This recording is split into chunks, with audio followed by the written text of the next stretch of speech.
Welcome to another episode of She Unleashed.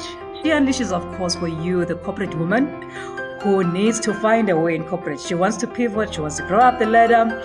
Or you're an entrepreneur, you're looking to do things, great things outside, or you're in corporate, but you intend to go out in future and you're trying to find the balance and see how you can prepare your path and prepare to pivot externally. Today we have an amazing topic, and it is one topic that I think we make a lot of mistakes on. Me personally included in that. The topic today is called Your Corporate Brand is Not Your Personal Brand. And we have an amazing speaker who speaks on this. She's written books, she's a coach, she coaches leadership women, and she is full of content when it comes to these things and the lessons that we all learned from this. So today we have Monique Russell who's joining me quickly, and we have her as an amazing speaker. Like I said, she is a coach, she's an emotional intelligence expert, she coaches women, she also is an author of a book that is exciting, brand new baby. Monique, tell us a little bit about your book. Oh my God, first of all, I'm just excited to be here on your show. And my book is called Intentional Motherhood. Who said it would be easy? Because who said it would be easy, right? But really, it's a leadership book. It allows us as mothers who are working moms to parent and lead from love, not fear. It walks us through the aspect that it's not about age or biology. It's really about identity. It's about that mindset that we take on. So it's loaded with content, and I can't wait to share more. Amazing. I know that was off the cuff, but I needed you to share the joy because I'm so excited. I'm always excited about women doing multiple things and having time to write. I marvel at any woman that can do that. So congratulations on your new book, and I Thank wish you you. every success in it. Thank you so much. Monique, I reached out to you after you wrote an article on LinkedIn speaking specifically about this topic. What do you mean when you're saying your corporate brand is not your personal brand? And it just hit the core because it was a lesson that I would learn later in life after having had all the exciting titles. And later, when you hit a point where you have to take off all these titles and go out into the big world, you realize you have not developed your personal brand. What exactly do you mean on that article? Oh my God, that's exactly what I mean. And right now is a time where every woman, every professional woman, I don't care what industry you're in, you have to take this into consideration. So I think that a lot of times women tend to, not even just women, but really people in general tend to hide behind the brand of their company. If you're working at Coca-Cola, you're working at, Equifax or Google, Amazon, you're an executive, you're doing well, you have made a name for yourself, people respect you. They respect you and they will give you that extra time of day because when you're calling them, you're calling from, I'm Fumza from Coca-Cola, I'm Fumza from Equifax or Amazon. But a lot of times the women and those that are in leadership roles, they're so busy running the day to day, so focused on making sure that the goals of the organization is met that they fail to build their own brand outside of the organization.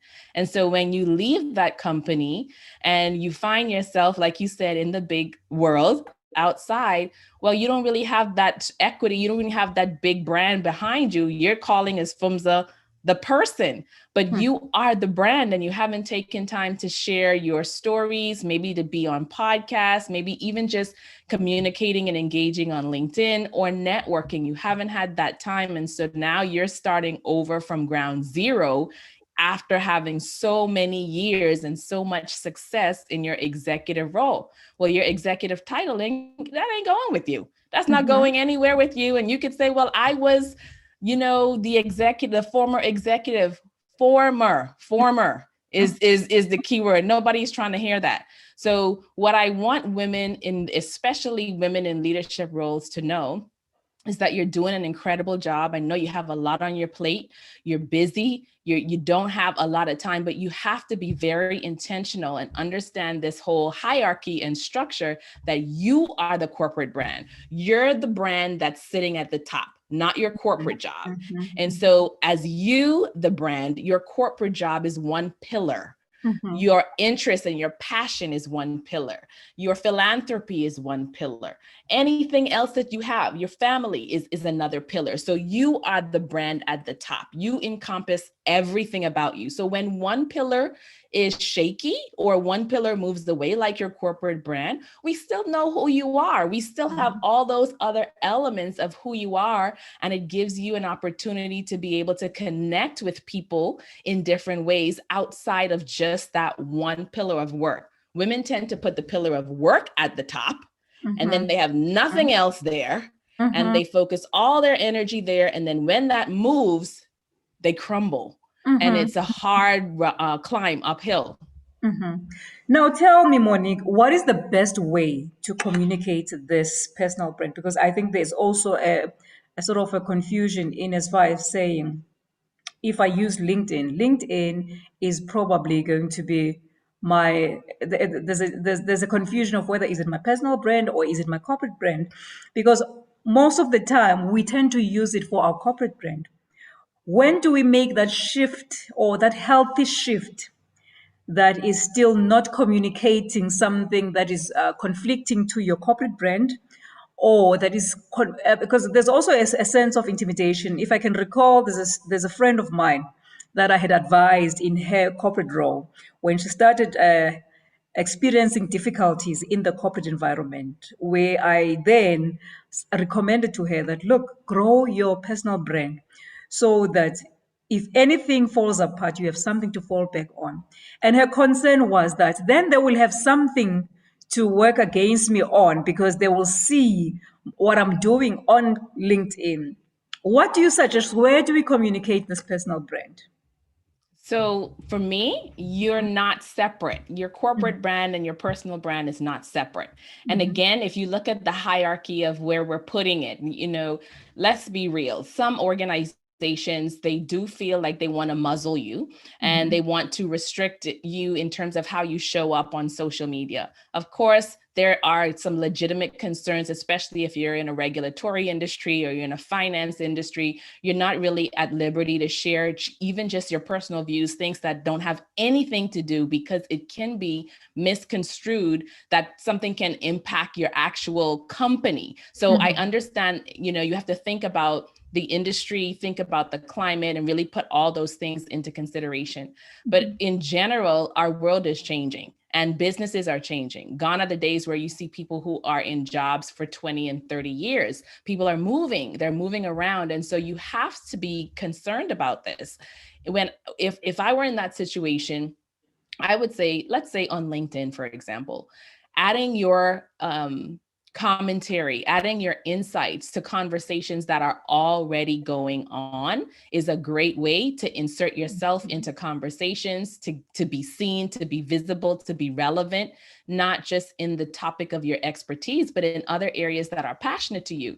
You could also take the approach of curiosity, because there's 700 million, billion, whatever, million people on LinkedIn, and less than 1% of those people are creating content. So there are a lot of people that are observing. There are a lot of people that are just watching.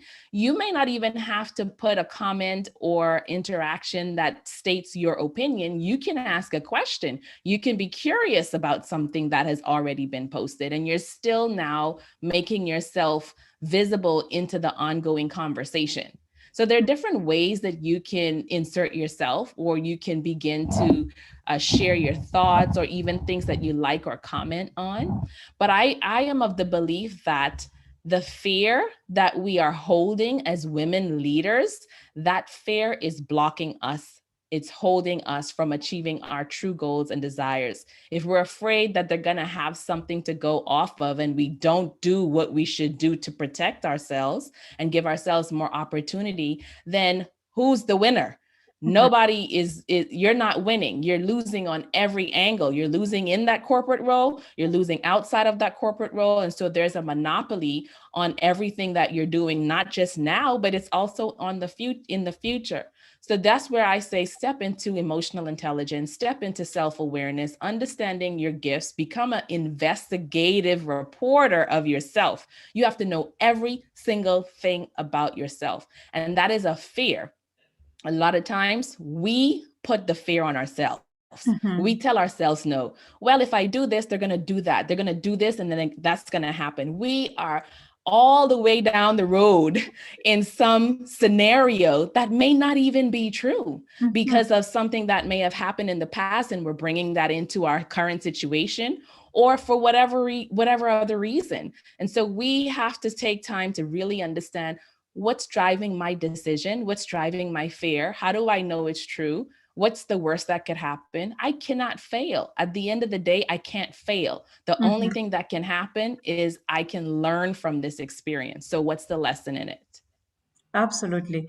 And we are coming to a place where we are, I mean, it's a phase in life where women are in corporate, but they are also curious about what is out there. What could I do that is in alignment with my purpose? There's a lot of questions. This time has given us reflection time where we think, is this it? Is this all? I could have died in this phase, but maybe I have not even explored what I'm here to do. What happens, Monique, when the two are completely diverse? Because sometimes it becomes a bit scary to introduce a different aspect of your personality. Meanwhile, it's a brand that you would want to develop in future. An example is, I think we had a question of a lady that is in a regulatory environment, and in inside her is also an artist, and she says there's a perception that an artist is playful. How do I bring out this so that there is not a confusion? So someone who's reading this is not confused and saying, who is Pumza all of a sudden? How do we do this tactfully and cleverly so that the messaging is getting there about, all these aspects of Pumza? Oh my God, I love it so much. So we are multi-passionate beings. We are multi-passionate, multi-interest beings. And the beautiful thing about where we are in this phase is that this phase of what our world is experiencing right now is actually open to us exploring these avenues. If we looked maybe at the traditionalist view, boomers view, maybe several years ago, the environment, the economic wars, the recessions, the downturns, the scandals, those environments of what was happening in the world were not conducive to allowing us to be free with exploring purpose and multi-passionate interests. Those were tough conditions where, coming out of those environments, you just want to focus on one thing, be very clear. I'm going to do this one path and that's it.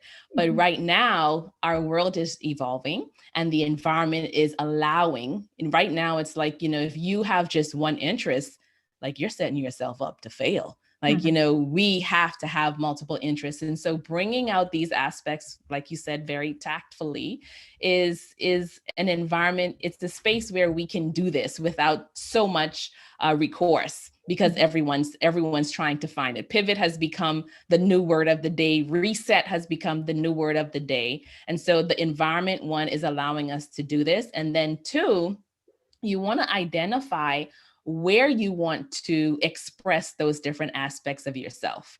So, there's an environment for everything. There's a place for everything. And you can bring out who you are in different avenues with different goals, going into yourself, learning more about those aspects, getting into a community. I traveled recently, and I will tell you, when I was in front of the water, there was a pier that walked out, a good bit into the ocean, and it was broad daylight. And I went to the top of the pier and I was by myself, and I stopped and I was like, that's too scary for me. So I came back, and then I waited for one of my colleagues, and I was like, I wanted to go out to the pier, but walk all the way out in the ocean, but I was too scared. So she said, I'll walk with you. And so we went and we walked out. We came back the next night. one of my other colleagues, she wanted to go and see what was happening on the other end by the restaurant, but it was dark. And so I said, I'll walk with you out onto that pier. And we walked, and I was scared, but I was being brave for her. I was like, don't be scared. Don't be scared. I was being brave for her. So we walked out, we walked back. And then the next day, it was like 5:30 in the morning. I was doing my walk, and I walked on that pier by myself all the way out into the middle of that place in the ocean. The water was deep. I looked around, I came back, and I used this example to say, when we are in community, when we are connected to others, we are able to face our fears in a stronger way. We're able to lend space for others to accomplish or conquer their own fears. But a lot of times as women leaders, especially executive women, you have gone up that ladder. You've worked so hard. It gets very lonely. There are only a handful, if you have a handful of people that you can really be yourself with and really be open and honest with. And so we have to get into community and get into environments where it is safe for us to practice sharing our fears and failing, if you will. And I think that's absolutely at the core of all of this. So if you have grown up the ladder where the definition of your personal brand has been corporate, it almost was defined for you. So it almost gets scary now to experiment and explore once you're at the highest level. How do you recommend that women go about if they've never done the exercise of personal branding? And all of a sudden now they have to experiment and find out all these nice things. And how do we, how do we articulate now this Pumza that is an artist? And Pumza now is 60 or 58, and she has to rebrand herself because in future she's looking at those board appointments. She's looking at other things that she does post corporate. Oh my God. So I'd say getting a coach. We want to have someone who is skilled in listening and facilitating the thinking process. Someone who can actually hold that space so that when the fear come up, we can actually look at it and we can really explore how deep the fear is. Where is it coming from? We can plan accordingly. Get a coach. Coaching is one of the things that I recommend, like wholeheartedly. It changed my life. It transformed many of my clients' life. So I'll say start with that coaching process and be gentle with yourself. Know that everything is not going to happen overnight, but you'll be able to start to make progress. And then I would say, learn to identify your story. So in that coaching process, you also want to have someone who is able to help you extract those experiences and extract those stories so that you get the best stories that position you well for those management opportunities or those other experiences. You just don't want to have that same bland, boring, okay, I was the former executive for 20 years. Okay, so what? Like, what else? What else is there? Like, what can you bring? How can your skill set, diverse skill set, bring value? You're an artist. What does that mean? That means that you have creativity, you have innovation. Businesses are closing, they're shutting down left, right, and center because they're lacking innovation. You have a skill in your passion area that helps to help that organization think strategically, have foresight and decision making. Another aspect you can tap into is the fact that we are now so much more global. There's a need for cultural competency. There's a need for communication. There's so many gaps, not just generational gaps, cultural gaps. This is the big thing. And so now here comes the artist who's also a business-minded executive, right? Which is rare.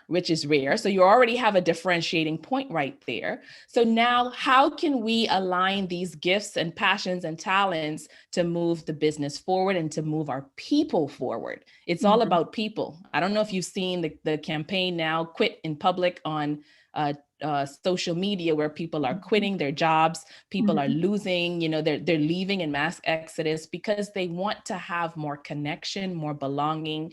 They want to feel appreciated. So if you can find a way to position your experiences in the past coupled with your story, and you make that relevant, We all have stories. We have Yeah. multiple parts of our Yeah. stories, but being able to identify which parts of my story connect to the relevancy of where we are in society, locally and as a whole. That's what I would suggest any woman executive, any business leader, any new manager who wants to position themselves effectively for the future. And it's actually a question I wanted to come to, of saying that also looking at the intersection we're at as women, that this is the time for the women. How do we use this time and the leverage for coming out as a personal brand, but coming out strongly in ways that we never thought would come out as? Because I think there were always fears. We projected ourselves with caution. You still wanted to be contained and so on. How important is it to really paint out this personal brand that speaks your truth, especially for the time and the season that we're in? And I think you touched on it briefly in your answer just now. Yeah, this is the time, and you're gonna make me start screaming and jumping around the place. I'm so Go for it. excited. This is what Go I for it. this is what I this is what I say. I say this is the time. Go for Listen, it. if you are not taking advantage of this time right now, Mhm. what are you waiting for? There's never been an opportune time like this right now for women leaders, for Black women, for diaspora women. It's never been a time right now. And yes, I know that you're scared.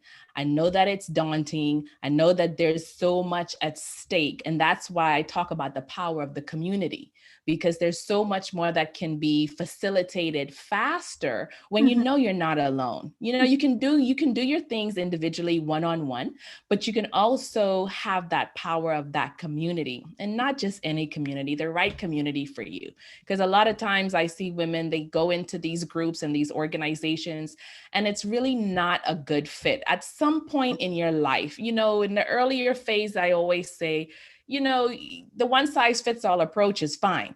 But when you're in that second, third phase, you want a custom fit. You want someone who can understand what you've been through, who can understand where you're trying to go, and who can understand your fears, and not just hear your fears and say, well, you shouldn't feel like that, Fumza. You shouldn't feel like that. Not someone who is dismissing that, but who's able to acknowledge it, but also challenge you to move forward. Because now is the time. I tell women, you have to use your voice.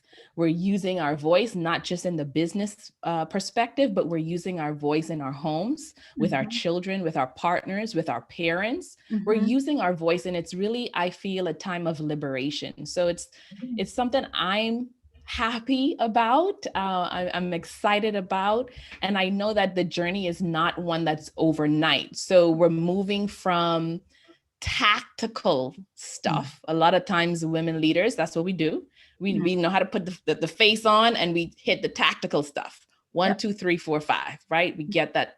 But it's that emotional intelligence stuff, learning about myself, learning about my weaknesses, learning about my fears, sitting down and actually journaling and activating those things. It's not just easy as just sitting down with a piece of paper. You're bringing things up to the surface. And then you have to be able to navigate those emotions so that you channel them to accomplish your goals.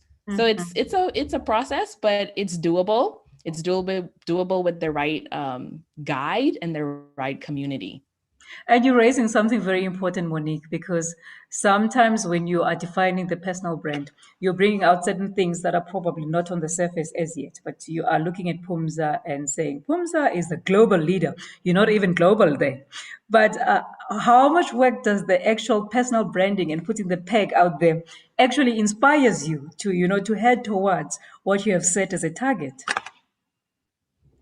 So what do you mean? Let me see. Let me make sure I'm understanding the question correctly. Can you say it again? So when we're saying we're defining Pumza, Pumza is a speaker as it stands today. And she has an aspiration of being a global speaker. She's not yet a global speaker. And yet when she puts her peg on the ground, she would put that leading global speaker, whether she's had one speaking act of, speaking maybe in a different country and so on. But how much of that does actually help you to live up to what you are aspiring and setting as a target for yourself? Oh my gosh. Listen, you are a global speaker because hello, like we're borderless, number one, right? And so being able to see it, being Mm-hmm. able to visualize it is absolutely essential. But we have to visualize the right goal, visualize the right thing, because if we're visualizing something that is not the right goal for us, when we get there, we're going to say, oh, that didn't work and it's not the right thing. And it's just, no, it's, So making sure that we're visualizing that right goal is incredible. Visualization and affirmations is something that I firmly believe in so much that I created my own CD, 100 affirmations for Wow. increased confidence.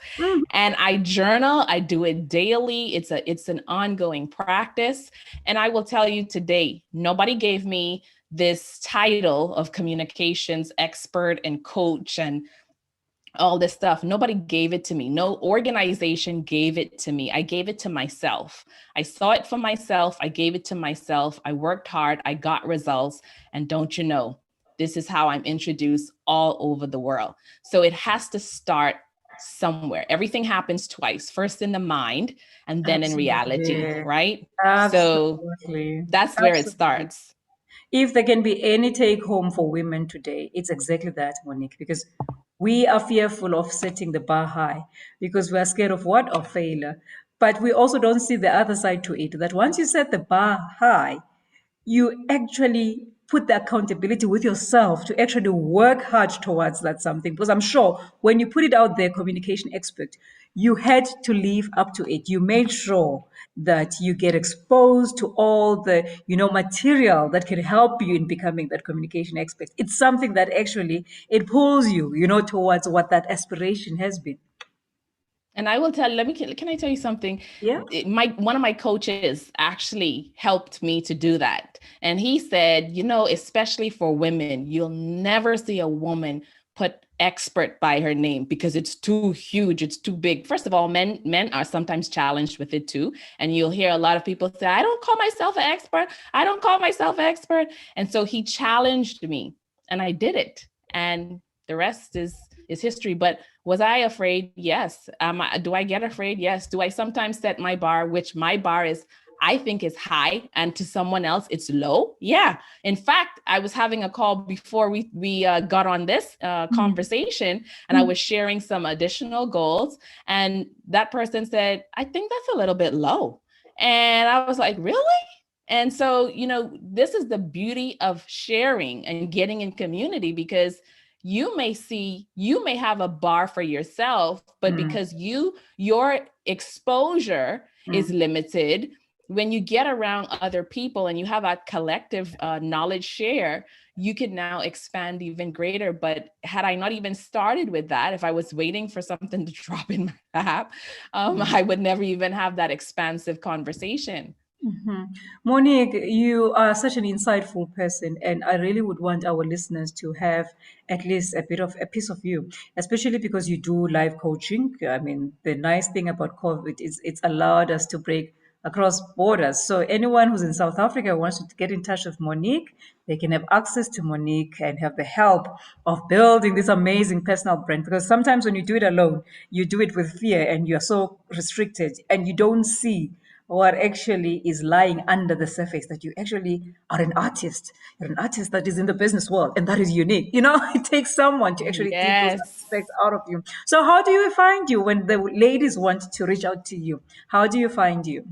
Oh my God. So I'm on LinkedIn every week. So you can get me on LinkedIn, Monique Russell. Don't hit follow, hit connect. Or you could go to my website, clearcommunicationsolutions.com. Or you can send an email to my team at leadership@clearcommunicationsolutions.com, and it'll come right over. So there are Awesome. multiple ways. I love helping women leaders, global women leaders. I have a group program, Rock the Mic Global, and that's very small, it's intimate. And so reach out to me, let's have a conversation and see where we want to go from there. Okay, I think before we leave you, you spoke something very important about affirmations, daily affirmations. What inspired these daily affirmations, and how consistent are you with them? Because I have a way of starting.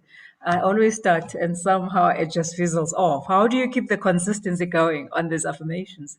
It is my life, number one. So anyone who wants the CD, the audio file, if you go to my website, clairecommunicationsolutions.com, and you put your email in, you can download the audio file, the 100 affirmations. And so you can just play it. It's 15 minutes. You can play it if you're walking, driving, if you don't have the energy to do it yourself or create your own, but it's a way of a life for me. So that's one way you can begin. Another is that I have my vision board. I have things that I see all around me every day. So it's planting into my subconscious. So this is just a part of who I am.